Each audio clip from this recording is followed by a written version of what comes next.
नमस्कार, मैं डॉक्टर पंकज गौड़ हिंदी साहित्य की इस यात्रा में आप सभी का स्वागत करता हूं। आपने हम लोग, बुनियाद जैसे धारावाहिकों के संदर्भ में अवश्य सुना होगा। क्या आप जानते हैं कि इन धारावाहिकों के लेखक कौन हैं? मैं आपको बताता हूं कि इन धारावाहिकों के लेखक हैं मनोहर श्याम जोशी। आज इन्हीं मनोहर श्याम जोशी जी की प्रसिद्ध लंबी कथा सिल्वर वेडिंग को हम पढ़ने जा रहे हैं, जो आपकी पुस्तक वितान भाग 2 में संकलित है। सबसे पहले लेखक परिचय। मनोहर श्याम जोशी जी का जन्म 1935 में कुमाऊं में हुआ। लखनऊ विश्वविद्यालय से विज्ञान में आपने स्नातक की उपाधि प्राप्त की। दिनमान पत्रिका में आप सहायक संपादक के पद पर रहे और साप्ताहिक हिंदुस्तान में संपादक के रूप में आपने पत्रकारिता के संपादन के नए आयाम स्थापित किए। सन 1984 में भारतीय दूरदर्शन के प्रथम धारावाहिक हम लोग के कथा पटकथा लेखक आप रहे और मृत्यु पर्यंत तत्पश्चात आपने स्वतंत्र लेखन किया। ये ऐसे लेखक हैं जिन्होंने कालजयी कृतियां साहित्य संसार को दी। इनकी प्रमुख रचनाएं इस प्रकार हैं: कुरु कुरु स्वाहा, कसब, हरिया हरक्यूलीज की हैरानी, हमजाद, क्याप। ये सभी इनके कहानी संग्रह हैं। एक दुर्लभ व्यक्तित्व, कैसे की सागो, मंदिर घाट की पौड़ियाँ, टर्टा, प्रोफेसर षष्ठी वल्लभ पंत, नेताजी कहीन, इस देश का यारों क्या कहना, ये आपके व्यंग संग्रह हैं। बातों बातों में 21वीं सदी आपके साक्षात्कार लेख संग्रह हैं। लखनऊ मेरा लखनऊ, पश्चिमी जर्मनी पर एक उड़ती नज़र आपके संस्मरण संग्रह हैं। हम लोग, बुनियाद, मुंगेरी लाल के हसीन सपने, ये सभी आपने टेलीविज़न के लिए धारावाहिक के रूप में लिखे। 2005 में आपको साहित्य अकादमी पुरस्कार प्राप्त हुआ। विपुल साहित्य की सृजना करने वाले ये महान लेखक हमारे बीच से सन 2006 में चले गए। आपने अपने साहित्य के माध्यम से समाज के कमतर वर्ग को वाणी प्रदान की। आपने जिस साहित्य की सृजना की, उसने पाठक के वर्ग भेद को समाप्त किया। आपकी पटकथाओं के माध्यम से आप युवाओं से जुड़ते हैं, बच्चों से जुड़ते हैं, बुजुर्गों से जुड़ते हैं और इस प्रकार साहित्य के क्षेत्र में एक नए आयाम स्थापित करते हैं जो पाठक का वर्ग भेद समाप्त करता है। आपकी भाषा शैली विशिष्ट है, पात्रानुकूल है, भावपूर्ण है और अनेक भाषाओं का प्रयोग आप अपनी अभिव्यक्ति के लिए स्वच्छंद और स्वतंत्र रूप से करते हैं।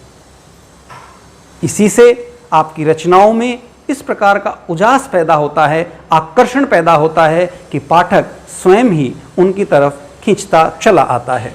आपकी भाषा शैली का एक उदाहरण देखेंगे।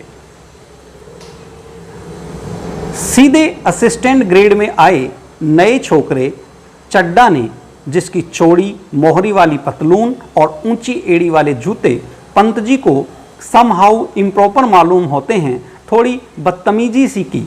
एज यूजुअल बोला, बड़े बाऊ आपकी अपनी चूहेदानी का क्या हाल है, वक्त सही देती है। इस प्रकार अपने पात्रों का चित्रण, विभिन्न प्रकार के व्यंग्यात्मक शैली, प्रभावपूर्ण प्रस्तुतिकरण आपको विशेष लेखक बनाते हैं। मनोहर श्याम जोशी जी की यह लंबी कहानी वितान भाग 2 में संकलित है और वितान भाग 2 एक पूरक पुस्तक है। हमें पूरक पुस्तक में और पाठ्यक्रम की अन्य पुस्तकों में अंतर समझ लेना चाहिए। पूरक पुस्तक विद्यार्थियों में अध्येयता की प्रवृत्ति, अध्ययनशीलता को बढ़ाने के लिए विशेष रूप से रखी गई हैं। सामान्य रूप से हम उन्हीं विधाओं को कहानी, निबंध, कविता पढ़ते रहते हैं, तो इससे साहित्य की जो अन्य महत्वपूर्ण विधाएं हैं वे छूट जाती हैं। हम कुछ खास भाषाओं के साहित्य तक सीमित रहते हैं, इससे अन्य भाषाओं का साहित्य छूट जाता है। हम देश की सीमाओं में जब अपने आप को बांध लेते हैं तो भी कहीं न कहीं हमारा बौद्धिक विकास रुक जाता है। पूरक पुस्तकें उसी की पूर्ति करने का एक महत्वपूर्ण माध्यम है। आप देखेंगे आपकी इस पुस्तक में एक आत्मकथांश को शामिल किया गया है, एक इतिहास के लंबे पाठ को शामिल किया गया है और एन फ्रैंक की डायरी के माध्यम से देश की सीमाओं को भी चुनौती दी गई है, जिसमें युवा दूसरे युवाओं के महत्व को, उनके संघर्ष को, उनकी पीड़ा को समझें। तो इस प्रकार पूरक पुस्तक विभिन्न प्रकार की सीमाओं का अतिक्रमण करते हुए इस उद्देश्य से रखी गई है कि आपकी अध्ययनशीलता में वृद्धि हो, तो उसी अनुरूप आप इसका अध्ययन करेंगे। अब हम पाठ के सार के बारे में चर्चा करेंगे, कहानी के सार के बारे में चर्चा करेंगे। उससे पहले मैं चाहूँगा कि इस कहानी में आने वाले कुछ महत्वपूर्ण पात्रों से आपका परिचय करवा दूँ। चूँकि यह एक लंबी कहानी है तो पात्र परिचय पहले आवश्यक है। इसमें हमारे कहानी के नायक हैं सेक्शन ऑफिसर वाई.डी. पंत, यशोधर बाबू। उनके आदर्श हैं कृष्णानंद, जिन्हें हम किशनदा के नाम से अनेक स्थानों पर कहानी में देखेंगे। उनके ऑफिस का कर्मचारी है चड्डा, भाषा शैली के संदर्भ में हमने जिसकी बात की, जो ऊंची एड़ी के जूते पहनता है।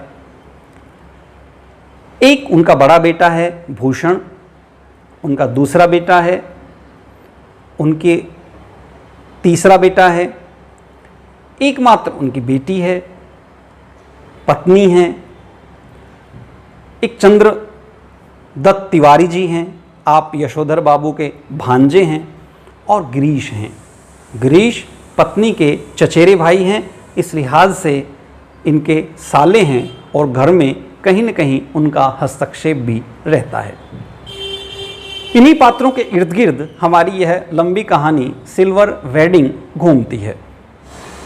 कथा में यशोधर बाबू के माध्यम से लेखक ने दो पीढ़ियों के बीच के अंतराल को व्यक्त करने का महत्वपूर्ण प्रयास किया है। इसमें पाश्चात्य संस्कृति है, बदले हुए विचार हैं, युवाओं के, वृद्धों के, महिलाओं के, किस प्रकार से विचारों में परिवर्तन आया है और विचारों के इस परिवर्तन ने किस प्रकार संयुक्त परिवारों को तोड़ दिया है, एकल परिवारों को बढ़ावा दिया है, और किस प्रकार मानवीय मूल्यों पर कुठाराघात हुआ है। ये तमाम चीज़ें संवेदनशीलता के साथ साहित्यिक अंदाज में मनोहर श्याम जोशी अपनी इस कहानी में व्यक्त करते हैं। यशोधर बाबू सेक्शन ऑफिसर हैं। ऑफिस में मातहत जो उनके कर्मचारी हैं वे उस प्रकार का व्यवहार उनके प्रति नहीं रखते जिस प्रकार के शालीन व्यवहार के वे अभ्यस्त हैं। मातहत कर्मचारी जो सीधे असिस्टेंट में आते हैं, वे अपनी ज़ुबान पर काबू नहीं पाना चाहते, वे पहरान इस तरह का रखते हैं जो समहाउ इम्प्रॉपर यशोधर बाबू को लगता है, और यशोधर बाबू के अपने यह मूल्य कदम कदम पर उनके सामने बाधा बनते हैं। यशोधर बाबू की पत्नी अपने बच्चों के साथ रह करके नई परिस्थितियों के साथ समझौता कर लेती है, परंतु यशोधर बाबू नहीं कर पाते। एक स्थान पर लेखक लिखते हैं, धर्म, कर्म, कुल, परंपरा सबको ढोंग ढकोसला कहकर घरवाली आधुनिकताओं का सा आचरण करती है, तो यशोधर बाबू सानियल बुढ़िया, चटाई का लहंगा या बूढ़ी मुँह मुहासे लोग कने तमाशे कहकर उसके विद्रोह को मजाक में उड़ा देना चाहते हैं, अनदेखा कर देना चाहते हैं, लेकिन यह स्वीकार करने को बाध्य भी हो जाते हैं कि तमाशा स्वयं उनका बन रहा है। तो इस प्रकार अपनी पत्नी के संदर्भ में यशोधर बाबू विचार अनेक प्रकार के रखते हैं। वे लगातार द्वंद्व से गुजरते हैं। वे लगातार किशनदा को याद करते हैं। किशनदा जो उनके आदर्श हैं, जिन्होंने इस नए शहर में उन्हें पनाह दी। 10वीं के पश्चात पिताजी की मृत्यु के उपरांत उनके सामने बहुत बड़ा आर्थिक संकट था। उस आर्थिक संकट की स्थितियों में, नौकरी न होने की स्थिति में, कहानी में लगातार हम यशोधर बाबू के द्वंद्व को देखते हैं। पत्नी नई पीढ़ी के साथ समझौता कर लेती है। यशोधर बाबू अपने सिद्धांतों के साथ समझौता नहीं कर पाते। लगातार उनके मन में द्वंद्व चलता रहता है कि किस प्रकार वे नई पीढ़ी के साथ सामंजस्य करें। कदम कदम पर उन्हें लगता है कि बच्चों को उनकी बात माननी चाहिए, हर मामले में उनसे सलाह लेनी चाहिए और किसी भी कार्य को करने से पहले उन्हें बता देना चाहिए। यशोधर बाबू अपने बच्चों के लगातार इस विरोध के कारण घर से कहीं न कहीं दूर हो गए हैं। वे कार्यालय की छुट्टी के पश्चात भी मंदिर चले जाते हैं ताकि घर देर से पहुंचें। अफसोस, आज प्रवचन सुनने में यशोधर जी का मन खास लगा नहीं। सच तो यह है कि वह भीतर से बहुत ज़्यादा धार्मिक अथवा कर्मकांडी हैं नहीं। हाँ, इस संबंध में अपने मर्यादा पुरुष किशनदा द्वारा स्थापित मानक हमेशा उनके सामने रहे हैं।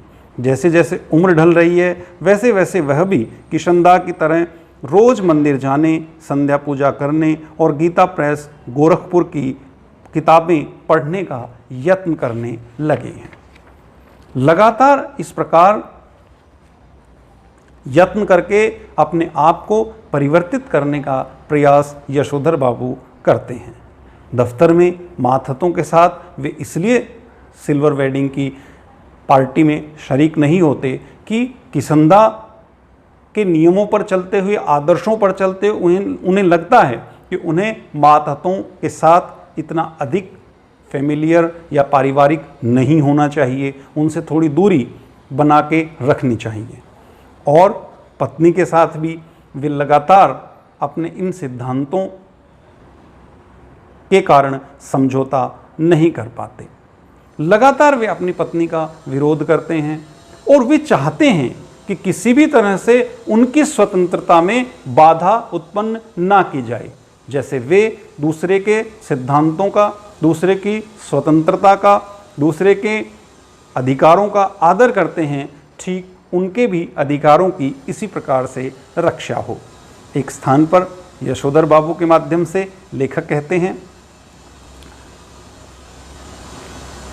पत्नी से वह कहते हैं कि जिस तरह तुमने बुढ़िया काल यह बगैर बाह का ब्लाउज पहनना, यह रसोई से बाहर दाल भात खा लेना, यह ऊंची हील वाली सैंडल पहनना और ऐसे ही 50 काम अपनी बेटी की सलाह पर शुरू कर दिए हैं, मुझे तो वे समहाउ इम्प्रॉपर मालूम होते हैं। एनीवे, मैं तुम्हें ऐसा करने से रोक नहीं रहा, देयरफॉर तुम लोगों को भी मेरे जीने के ढंग पर कोई ऐतराज नहीं होना चाहिए। लगातार यशोधर बाबू प्रयास करते हैं कि उनके जीने के ढंग पर कुठाराघात परिवार के सदस्यों द्वारा न किया जाए, पर परिवार के सदस्य कतई उन्हें अकेला छोड़ने के लिए तैयार नहीं है। यशोधर बाबू इसी द्वंद्व के कारण जब मंदिर में बैठते हैं और जनार्दन शब्द आता है तो उन्हें अपने जनार्दन जीजाजी याद आते हैं। उन्हें याद आता है कि किस प्रकार परिवार लगातार चाहता है कि वे अपने सगे संबंधियों से दूर रहें, उनकी सहायता न करें। वे सामाजिक और पारिवारिक दायित्वों का निर्वहन केवल उस सीमा तक करें जहाँ तक परिवार के लोगों का काम सदता हो। अन्यत्र बड़ी सूक्ष्मता के साथ लेखक बताते हैं, घर में होली गंवाना, जनेऊ प्यूनू के दिन सब कुमाऊनियों को जनेऊ बदलने के लिए अपने घर पर आमंत्रित करना, रामलीला की तालीम के लिए क्वार्टर का एक कमरा दे देना, ये और ऐसे ही कई और काम यशोधर बाबू ने किशनदा से विरासत में लिए थे। उनकी पत्नी और बच्चों को इन आयोजनों पर होने वाला खर्च और इन आयोजनों में होने वाला शोर दोनों से सख्त नापसंद थे। बदतर यही कि इन आयोजनों के लिए समाज में भी कोई खास उत्साह नहीं रह गया था।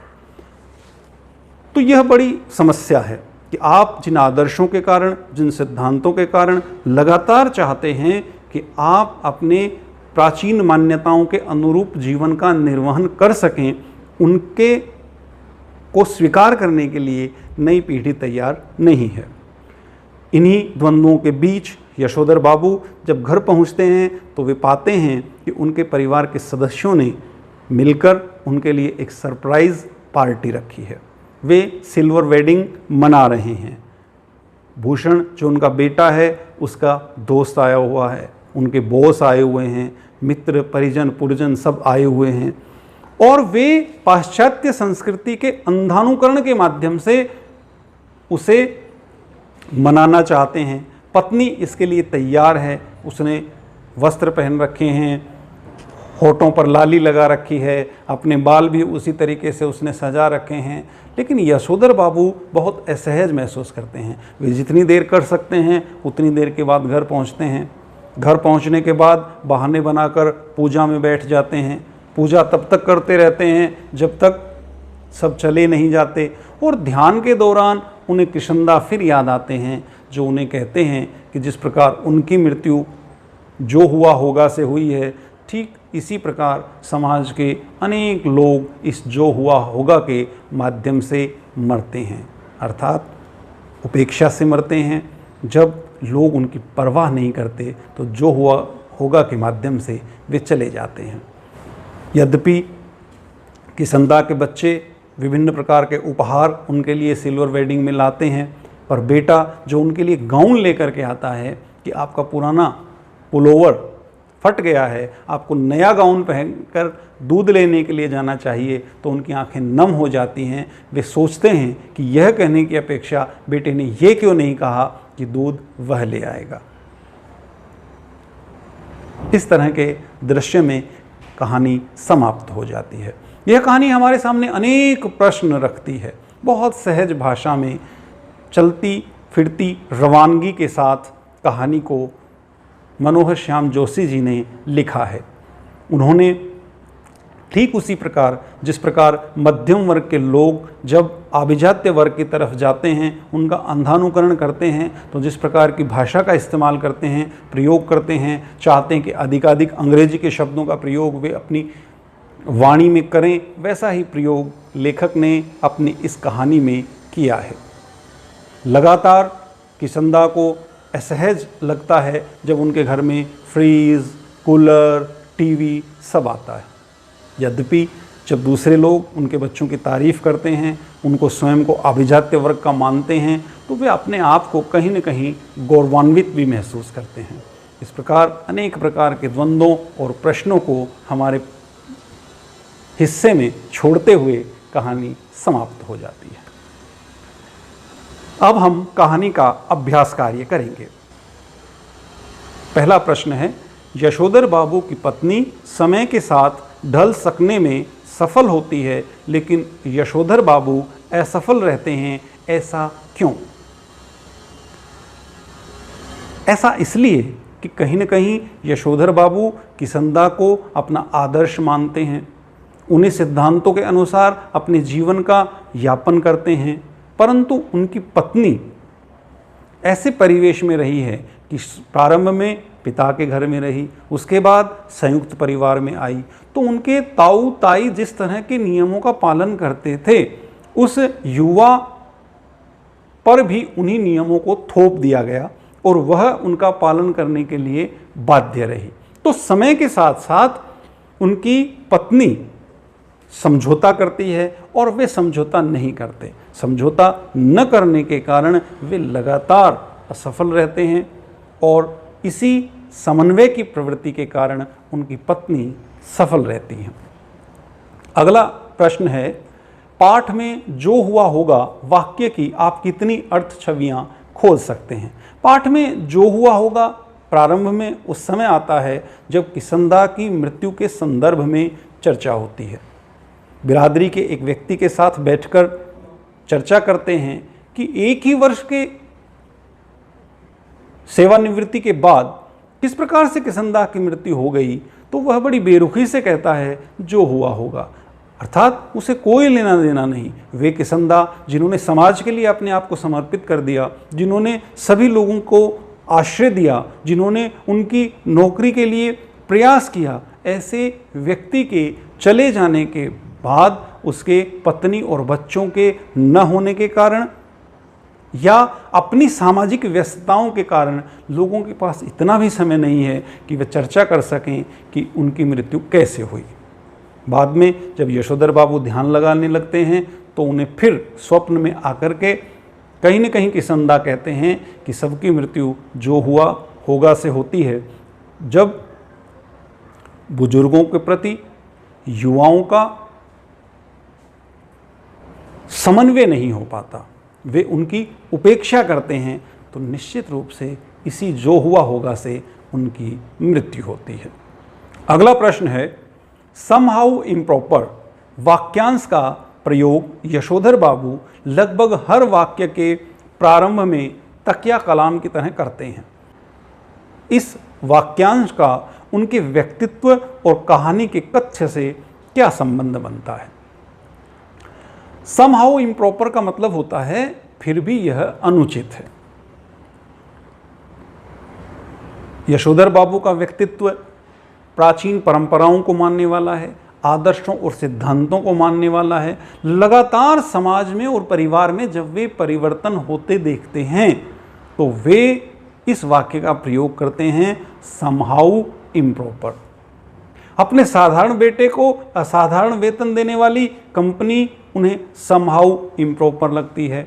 अपनी पत्नी जो वृद्ध होते हुए भी होठों को लाल करती है, ऊंची एडी के सैंडल पहनती है, उन्हें समहाउ इम्प्रॉपर मालूम होती है।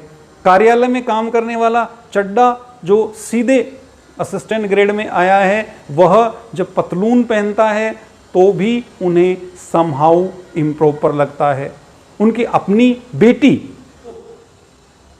डॉक्टरी की पढ़ाई करने के बाद भी विवाह नहीं करना चाहती और उच्च शिक्षा के लिए अमेरिका चला जाना चाहती है, उन्हें समहाउ इम्प्रॉपर लगता है। उनका दूसरा बेटा किस प्रकार IAS की अलाइड सर्विसेज में आने के बाद भी अपने पद पर नियुक्ति प्राप्त नहीं करता, ये उन्हें समहाउ इम्प्रॉपर लगता है। तो इस तरह की अनेक छवियाँ लेखक ने कहानी में व्यक्त की हैं, जहाँ किसनदा अपने आप को असहज महसूस करते हैं, सिद्धांतों के साथ समझौता नहीं कर पाते और उन्हें लगता है कि यह फिर भी अनुचित है। यद्यपि जो व्यक्ति उनको कर रहे हैं वे उसके पीछे तर्क देते हैं कि वे कर रहे हैं उसका कारण ये है, लेकिन यशोधर बाबू को लगता है कि यह समहाउ इम्प्रॉपर है।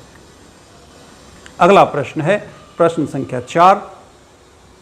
यशोधर बाबू की कहानी को दिशा देने में किसनदा की महत्वपूर्ण भूमिका रही। आपके जीवन को दिशा देने में किसका महत्वपूर्ण योगदान रहा और कैसे? यशोधर बाबू की कहानी को दिशा देने में किसनदा की महत्वपूर्ण भूमिका रही है। वे उनकी नौकरी की व्यवस्था करते हैं, उन्हें समाज की ऊंच नीच, तमाम तरह के कार्य, भक्ति, दूसरों के साथ व्यवहार, कार्यालय में काम करने के तरीके सिखाते और समझाते हैं। इसी प्रकार मेरे जीवन में मेरे एक शिक्षक प्रदीप जी का बहुत महत्वपूर्ण योगदान रहा है। उन्होंने मुझे बोलना, विभिन्न मंचों पर जाना, विभिन्न नाट्य कार्यक्रमों में हिस्सा लेना सिखाया, जिसके माध्यम से आज मैं एक कुशल वक्ता के रूप में अपनी बात सभी के समक्ष रख पाता हूँ। यदि उनकी प्रेरणा मुझे प्राप्त नहीं हुई होती, यदि उन्होंने मुझे मंच उपलब्ध नहीं करवाए होते, यदि ये जो बाधा अपने विचारों को व्यक्त करने के दौरान आती है, इस मंच फोबिया को अपने वात्सल्य से, अपने स्नेह से, अपने लगातार प्रेरणा से उन्होंने दूर नहीं किया होता, तो मैं इतना अच्छा वक्ता नहीं बन पाता।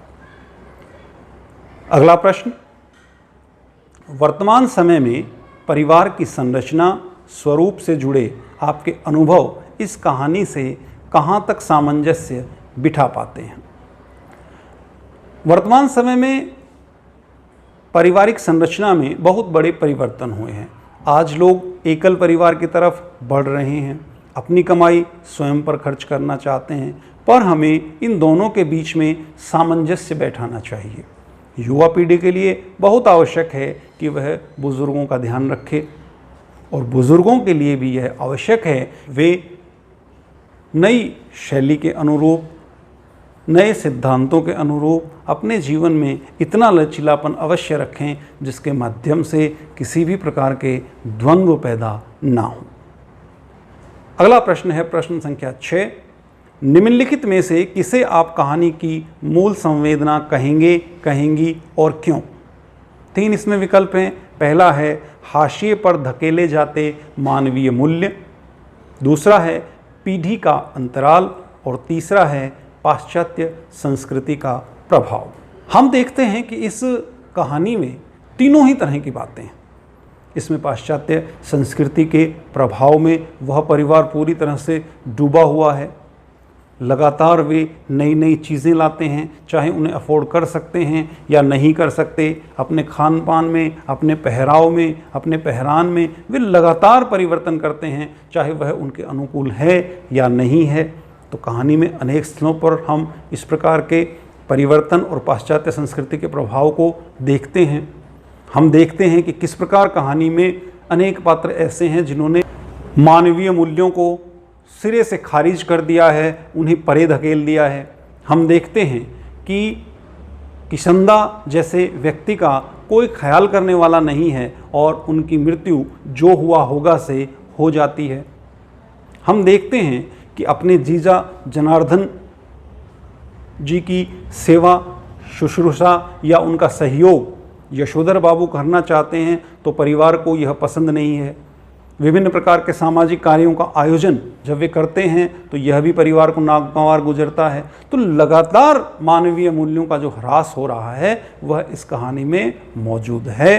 पर इस कहानी की मूल संवेदना है पीढ़ियों का अंतराल। पीढ़ियों का अंतराल इस लिहाज से है कि यशोधर बाबू अपने स्थान पर शायद बहुत हद तक ठीक हैं, पर हम उनके बच्चों को भी गलत नहीं ठहरा सकते।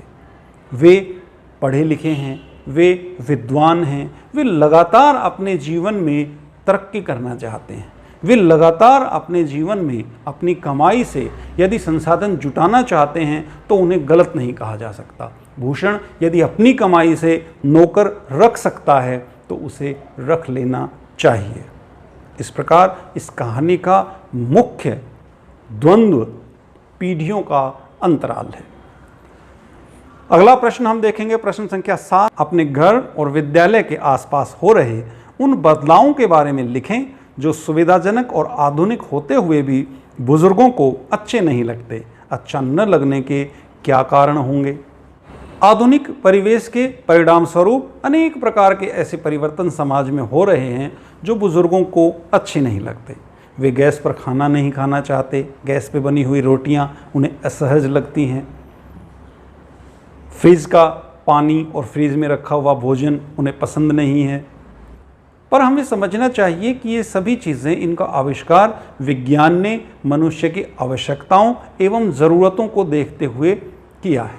हम इन वस्तुओं की उपादेयता को किसी भी स्थिति में नकार नहीं सकते।